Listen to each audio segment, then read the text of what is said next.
নমস্কার, কেমন আছেন সবাই? আশা করি সবাই ভালো আছেন, সুস্থ আছেন। এখন ঘড়িতে প্রায় 12টার মতন। আমরা বেরিয়ে পড়েছি নতুন পথের সন্ধানে।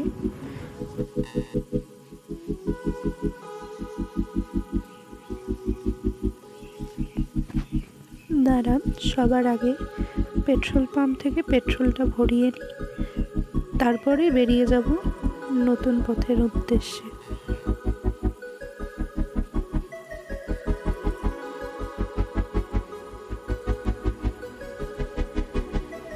শীত প্রায় দোরগোড়ায় কড়া নাড়ছে বললেই চলে। তাই শীতের হাওয়াও বইতে শুরু করেছে। তাই মিঠে রোদকে গায়ে লাগিয়ে আমরা বেরিয়ে পড়েছি আজকে 350 বছরের পুরানো একটি মন্দির দেখতে। মন্দিরটির নাম ইচ্ছা পূরণের মন্দিরও বলতে পারেন, আবার অনেকে ঝাড়েশ্বরও বলে, অনেকে ঝড়েশ্বর বলে। পশ্চিম মেদিনীপুরের কেশপুর থানার অন্তর্গত কানাসোল গ্রামে এই মন্দিরটি রয়েছে।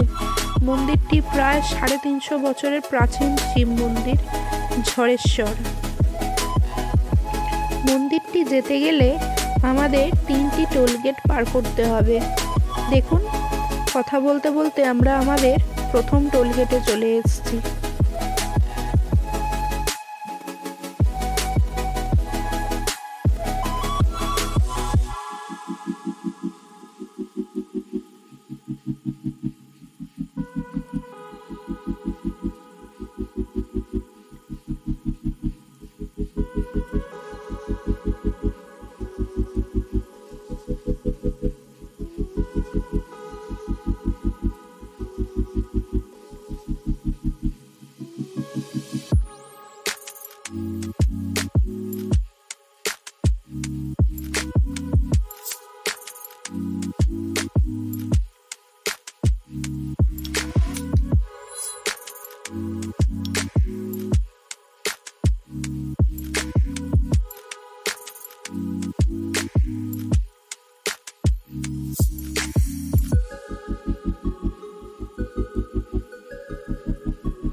বোম্বে রোড ধরে এগোলেই আমাদের দ্বিতীয় টোল পড়বে ধুলাগড় টোল।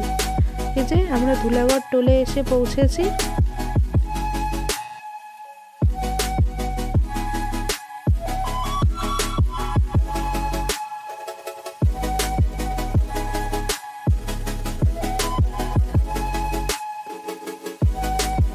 ধুলাগড় টোল পার করে আমরা সোজা গিয়ে দাঁড়িয়েছিলাম কোলাঘাটে।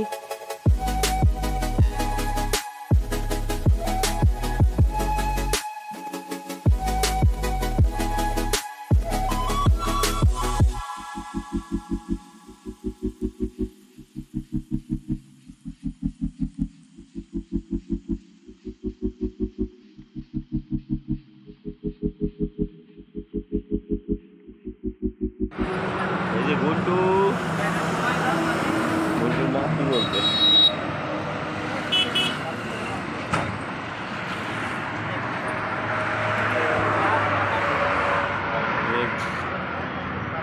গুন্টুর সাথে ঘুরছি।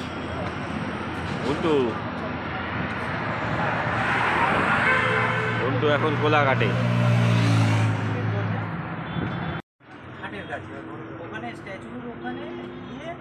দেখ, মা বিস্কুট কিনছে আর এখানে ডিম টোস্ট তৈরি হচ্ছে আমাদের। তুই বিস্কুট খাবি? হ্যাঁ, বিস্কুট খাবি? একটা খাবি? আর দেখ ঠাম্মি কোথায় বসে আছে। ওই যে ঠাম্মি বসে আছে গাড়িতে।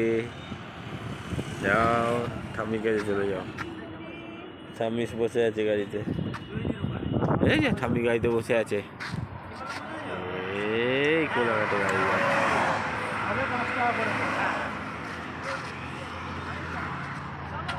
ঠিক আছে, এইটা আমাদের গাড়ি।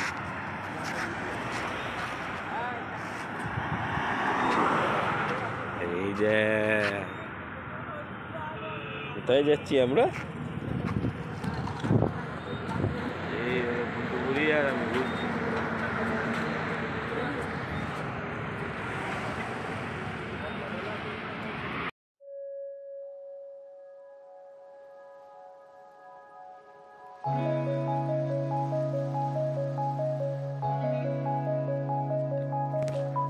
এটি আমাদের শেষ টোল, ডেবরা টোল।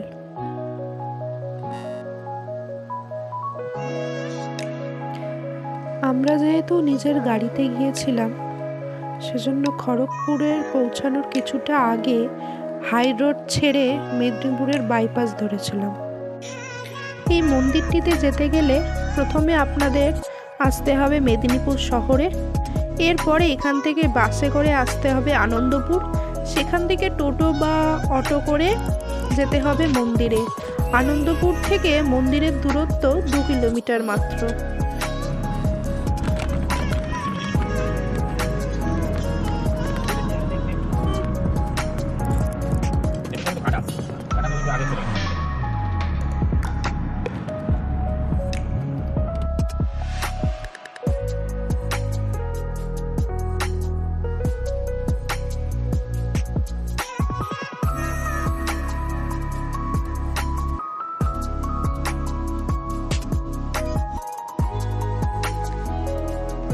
এই হলো আমাদের কন্যা।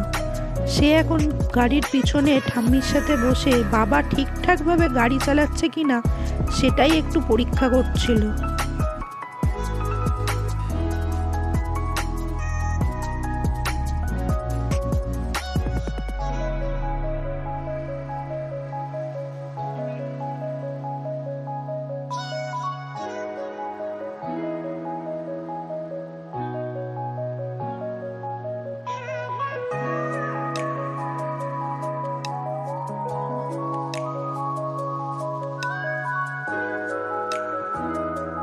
মেদিনীপুর শহর থেকে কিছুটা ছাড়িয়ে এলেই দুদিকে দুটো রাস্তা গেছে। সোজা রাস্তাটা গেছে রানীগঞ্জের দিকে, আমরা গেলাম ডান দিকের রাস্তাটা। এই রাস্তাটা দিয়ে ধরেই আমরা যাব ঝড়েশ্বরের মন্দিরে।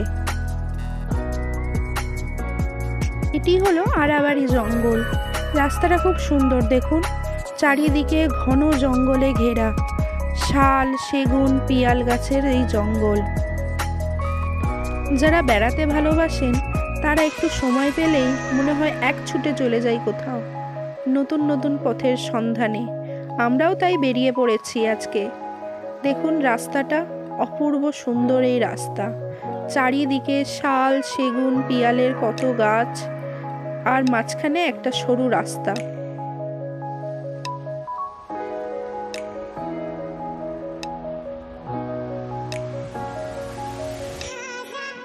যতদূর চোখ যাবে শুধু দেখতে পাবেন সারি দিয়ে বড় বড় শাল গাছ, যেন কিসের প্রতীক্ষায় দাঁড়িয়ে আছে। দিগন্ত বিস্তৃত এই জঙ্গলের মাতাল করা তীব্র গন্ধ মনকে যেন এখানেই বেঁধে ফেলতে চায়। আর তার সঙ্গে উপটি পাও না এই গ্রাম্য পরিবেশ।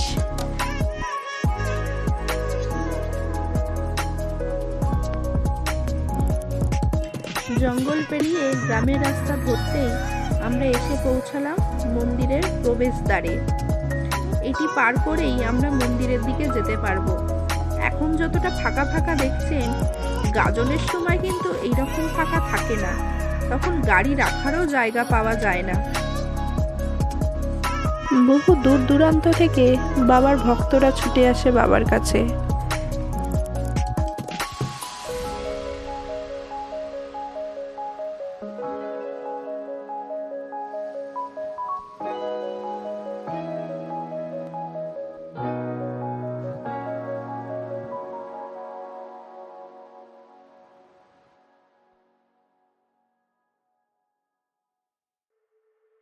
শোনা যায় বর্তমানে এই মন্দিরটি যেখানে অবস্থিত সেখানে আগে ছিল ঘন জঙ্গল এবং একটি বড় বটগাছ। সেই বটগাছের মাটির নিচে ছিল শিবলিঙ্গটি।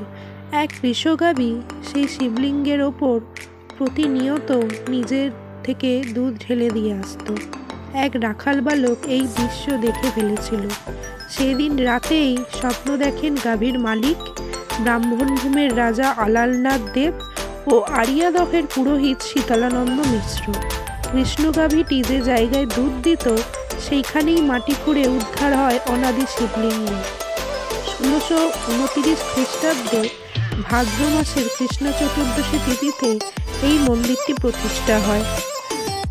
রাজ্যের পুরাতাত্ত্বিক নিদর্শনগুলির মধ্যে এটি একটি অন্যতম। এই মন্দির টেরাকোটা স্থাপত্য শৈলের অনুপম নিদর্শন। গর্ভগৃহে শিবের গৌরীপট্ট বেষ্টিত অনাদি শিবলিঙ্গ ও দেওয়ালে চালচিত্রের মধ্যে অষ্টাদশভুজার দুর্গার প্রতিকৃতি ও তার পাশেই রয়েছে নন্দী ও ভৃঙ্গি। মূল মন্দিরের পাশে রয়েছে মহাকাল ভৈরবের থান। এছাড়াও রয়েছে নাট মন্দির, ভোগ মন্দির ও নেতনালা। এখানে নিত্য পূজার পাশাপাশি প্রতি বছর শ্রাবণী উৎসব, দুর্গাপুজো, শিবরাত্রি ও চৈত্র সংক্রান্তির গাজন মেলা হয়।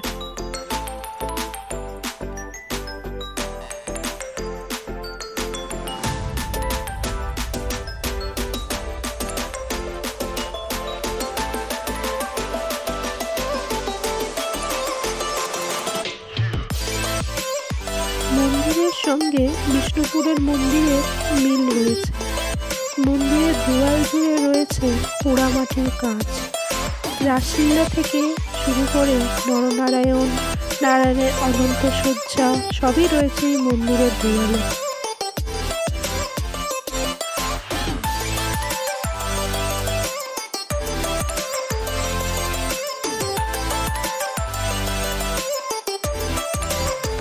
মন্দিরের ঠিক পাশেই রয়েছে 14 একরের বিশাল এক দিঘি। এই দিঘিটার নাম আলাল দিঘি। রাজা আলালনাথ দেব এই দিঘির খনন কাজ শুরু করেন।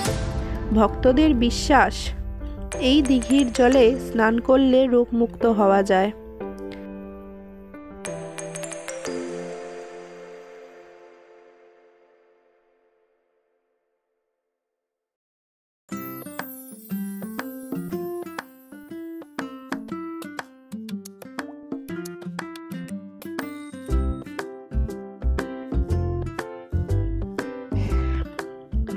বিকেল এখন প্রায় 4টের মতন। সূর্যি মামা দিনের শেষ আলো নিয়ে অস্ত যাওয়ার পথে। পড়ন্ত শীতের বিকেলে পশ্চিমে সূর্যের দিকে তাকালে নিমেষের মধ্যেই এক মায়াজালে আবদ্ধ হতে হয়।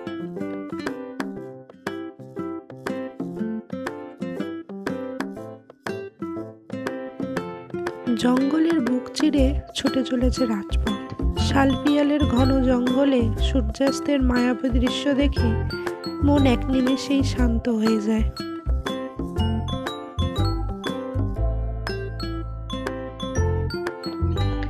রাস্তার ধারে ফুচকার দোকানগুলো দেখলেই মন আনচান করে ওঠে, চুম্বকের মতন টানতে থাকে আমায়। তারপর গন্ধরাজ লেবুর গন্ধ, তেঁতুল জল, ঝাল মশলা সব মিলিয়ে মিশিয়ে এক স্বর্গীয় স্বাদ। কিন্তু কি করে বোঝাবো? অনেক কষ্টে রাজি করিয়ে মেদিনীপুরের কয়েকটা ফুচকাই খেয়ে নিলাম।